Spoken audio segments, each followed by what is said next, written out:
Hello, I'm John Bachman. A vote is coming today that could change the rules for your internet service provider. The Federal Communications Commission is holding a hearing right now, and they're expected to vote to regulate internet companies in the same way as other utilities. Supporters say that would stop providers like Comcast and Time Warner Cable from creating so-called fast lanes for companies willing to pay for it and slowing down the rest.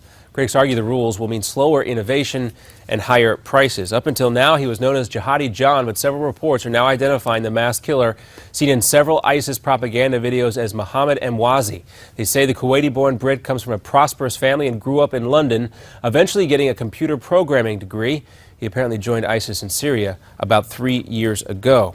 The next step in the fight over the Department of Homeland Security and funding it could come as early as today. The Senate is expected to vote soon on a compromise floated by Majority Leader Mitch McConnell. The compromise would give a clean funding bill, followed by a vote on President Obama's executive orders on immigration. But if the funding bill passes, it's unclear if House Speaker John Boehner would bring it up for a vote in the House. They've already passed a version of the bill with both those provisions. Underway right now, just outside of Washington, D.C., the annual Conservative Action or Political Action Conference. Possible presidential candidate Ben Carson has been speaking this morning. He identified two things that could destroy America: the ballooning national debt and this.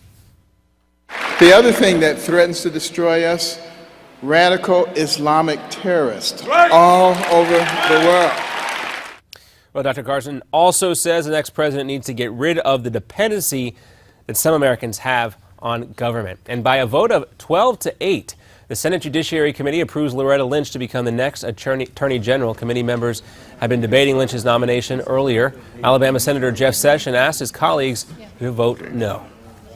We should not confirm a nominee to the office of Attorney General who supports the legality of the president's executive amnesty, because I think that is an unjustified position. As you heard, this was also a proxy fight over the president's executive orders on immigration. Sessions says a vote on Lynch does no less than erode the power of Congress in favor of the president. The search is on now for the vandals who knocked out internet and phone service for a lot of northern Arizona. Things are back to normal now, but everything from cell phones to ATMs were knocked out yesterday when someone sliced a fiber optic cable in the north end of Phoenix. Tens of thousands of people were affected. Some wonder why that was so easy. And Madonna stole the show last night at the Brit Awards in London, but for all the wrong reasons. The Material Girl was closing the show down with her song "Living for Love" when she suddenly fell down several stairs. She managed to get back up and finish the song. She later took to Instagram to say she was just fine. Good sport there. Another update coming up for you in 30 minutes. Now back to Midpoint.